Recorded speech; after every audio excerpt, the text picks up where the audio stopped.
السلام علیکم دوستو،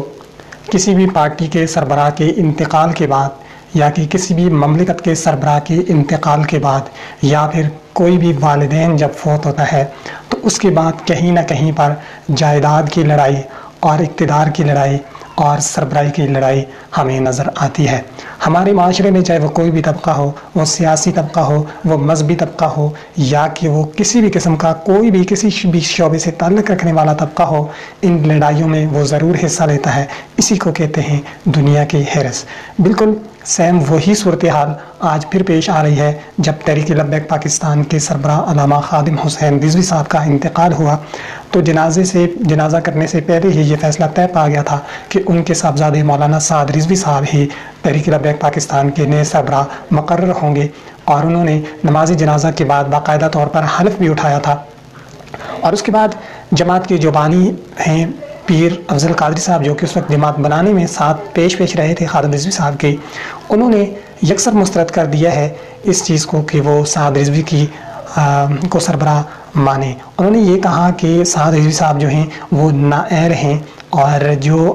جماعت بنانے والے جو بانی ہیں وہ ہم ہیں، اور یہ فیصلہ ہم نے کرنا ہے، یہ فیصلہ میں نے کرنا ہے کہ امیر کون ہوگا، امیر میں مقرر کروں گا چونکہ میں جماعت کا بانی ہوں۔ صرف اگر بات یہاں تک دیکھی جائے تو بات پیر افضل قادری صاحب کی آپ کو درست ہی لگے گی اور درست ہی ماننی چاہیے، چونکہ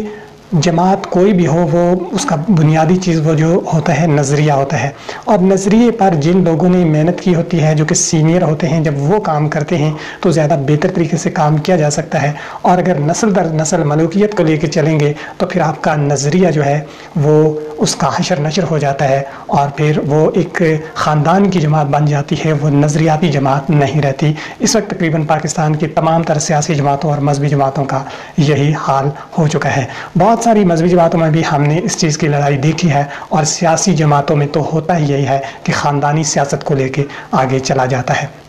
لیکن پیر افضل قادری صاحب کی ایک بات سے میں شدید اختلاف کرتا ہوں کہ جس طرح سے انہوں نے سعد رضوی سے متعلق کچھ الزامات عائد کیے۔ میں نہیں جانتا کہ سعد رضوی صاحب کی شخصیات کیسی ہے، ان کا کردار کیسا ہے، لیکن پھر بھی اس چیز کو لے کر جب آپ پرسنل اس کی ذات پر اٹیک کرتے ہیں تو یہ انتہائی خطرناک ہے۔ کیا کچھ کہا انہوں نے وہ میں آپ کو سناؤں گا۔ کچھ مین پوائنٹ یہاں پر میں آپ کو بتاتا چلوں کہ جو پیر صاحب تھے ان کا یہ کہنا تھا کہ خادم رضوی صاحب کے جو صاحبزادے ہیں، خادم رضوی صاحب اپنی حیات کے اندر مجھ سے دعا کراتے رہے ہیں کہ یہ میرا جو بیٹا ہے یہ نشوئی ہے، اس کے لیے آپ دعا کریں۔ تو ایک بات آپ یہ نوٹ کر لیں کہ بریلوی مکتبہ فکر کے اندر جو لوگ پیروں کو بہت زیادہ عقیدت دیتے ہیں، بہت زیادہ ان کی عقیدت مند ہوتے ہیں، ان کا یہ ماننا ہوتا ہے کہ پیر سب کچھ کرنے پہ قادر ہوتا ہے اور پیر کی دعائیں کبھی رد نہیں جاتی۔ تو جب آپ سے یعنی کہ پیر افضل قادری صاحب سے خادم رضوی صاحب نے یہ اپیل کی تھی کہ آپ میرے بیٹے کے لیے دعا کریں، تو آپ کی دعا اس کے حق میں قبول کیوں نہیں ہوئی؟ آپ کی پھر پیری میں کچھ فرق ہو سکتا ہے۔ دوسری بات یہ کہ ان کو منٹلی طور پر بیمار کہا گیا، تو یہ تمام تر جو باتیں ہیں یہ صرف ایک لڑائی ہی سمجھی جائے گی، چونکہ ہم نے اس سے پہلے بھی ایسی ہی صورتحال اس وقت دیکھی تھی 2017 میں جب انہوں نے اسلام آباد فیض آباد کے مقام پر دھرنا دیا تھا، اور اس کے بعد جب خادم رضوی صاحب نے مذاکرات کیے اور اس کے بعد ان کا معاملہ ریاست کے ہاتھ طے پا گیا اور وہ دھرنا ختم کر کے چلے گئے، تو اس وقت آصف اشرف جلالی صاحب نے بھی یہی دعویٰ کیا تھا کہ خادم رضوی صاحب کا جماعت سے کوئی تعلق نہیں، جماعت میں نے بنائی ہے، جماعت کے بانی ہم ہیں، یہ ہم فیصلہ کریں گے کہ ہم نے آگے کا لائے عمل کیا طے کرنا ہے اور کیسے ہم نے جماعت کو لے کے کارکنوں کو لے کے چلنا ہے۔ بہت ہی اس وقت بھی ہم نے انتشار والی صورتحال دیکھی تھی۔ لیکن آج جو ویڈیو میں آپ کو دکھانے والا ہوں، جس میں غالباً جمعے کی تقریر ہے، جس میں مسجد کے ممبر پر بیٹھ کر وہ یہ گفتگو کر رہے ہیں، آپ خود سماعت فرمائیں گے کہ انہوں نے کیا کہا تھا سعد رضوی صاحب کے حوالے سے۔ انہوں نے اپنے والد کو مجبور کر کے مجھے پیچھے ہٹایا اور پھر والد صاحب فوت ہو گئے، اب اس پر قابل ہو گیا ہے یہ شخص۔ اس کو میں بچپن سے جانتا ہوں، اس کے والد صاحب بھی کہتے تھے یہ بندہ جو ہے اس کو آپ اس کے لیے دعا کریں، یہ نشئی ہے، اس کے لیے آپ دعا کریں، یہ نشئی ہے۔ حافظ صاحب کئی مرتبہ مجھ سے دعا کراتے تھے کہ یہ نشئی ہے، ہاں جی۔ اور یہ اس کے بارے میں بڑی بڑی عجیب کہانیاں قصے ہیں ساتھ کے حوالے سے۔ نہ یہ درس نظامی کے آخری سال کا اسٹوڈنٹ ہے، کیونکہ آج کل پاس ہونا کون سی بات ہے جی، مختلف طریقے ہوتے ہیں پاس ہونے کے، اس کی بھی تفصیل ہے۔ یہ میرا دعویٰ ہے کہ اس نے پہلے سال کی کتابیں بھی نہیں پڑھی، نہ اس کو آتی ہیں، اگر آتی ہیں تو سنائے علماء میں بیٹھ کے۔ ان پڑھ آدمی ہے، حافظ بھی نہیں ہے، وہ چاند پارے اس نے پڑھے ہوئے ہیں، کبھی اس نے مسئلہ نہیں سنایا، اگر حافظ ہے تو مسئلہ کیوں نہیں سناتا؟ حافظ بھی کوئی نہیں، نہ یہ عالم ہے، اور ذہنی طور پر ہی بیمار ہے، تو یہ کیسے پوری امت کا امیر ہو سکتا ہے؟ اب میں اگر خاموش جاتا ہوں تو گناہ گار رہتا ہوں، اگر میں بولتا ہوں تو لوگ کہیں گے جی یہ تو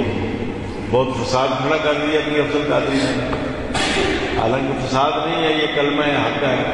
کلمہ حق کی میں نے آواز بلند کی ہے، اور میں نے آج اعلان کیا کہ یہ نائل ہے، ساتھ رضوی نائل ہے، امیر میں مقرر کروں گا، میں بانی ہوں جماعت کا، امیر میں مقرر کروں گا۔ اب انشاءاللہ جلد ہی میں کنونشن بلا کر امیر کا میں اعلان کروں گا۔ پیر عبدالقادر صاحب کا کہنا ہے کہ میں اب جلد ہی کنونشن بنا کر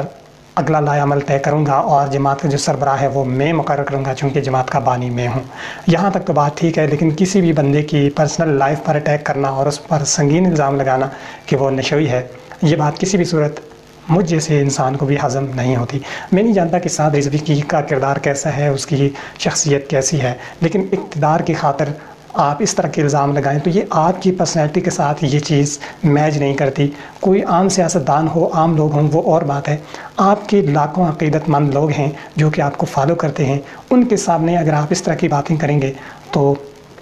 کیسا ماحول پیدا ہوگا آپ کی جماعت کے اندر، اور کیا صورتحال ہوگی۔ ابھی جس جماعت نے ابھی سے اپنے پاؤں پر جو جماعت کھڑی نہیں ہوئی، اس کے ابھی سے 3 سے 4 ٹکڑے بن جائیں تو پھر یہ جماعت زیادہ دیر تک قائم نہیں رہ سکتی۔ جب بھی چیزیں ایسی سامنے آتی ہیں تو وہ جماعتوں کی تباہی کا سبب ہی بنتی ہیں۔ نظریہ بہت اہم ہوتا ہے، شخصیات اہم نہیں ہوتی، لیکن نظریے کے لیے بھی جو کاوش کی جاتی ہے وہ بہت سارے معاملات کو دیکھ کر چلنا پڑتا ہے۔ بہت سارے جذباتی فیصلے اور بہت سارے انا پر جو مبنی فیصلے ہوتے ہیں وہ تباہی اور بربادی کا سبب بن سکتے ہیں۔ ہماری تو دعا ہے کہ وہی سب کچھ ہو جو کہ ان سب کے لیے اور طریق لبیک کے چاہنے والوں کے لیے بہتر ہو، چونکہ ہمارا تو اس سے تعلق کوئی نہیں ہے، لیکن جس طرح سے پیر افضل قادری صاحب نے ان کی ذات پر اٹیک کیا، یقینی طور پر یہ سب نہیں ہونا چاہیے۔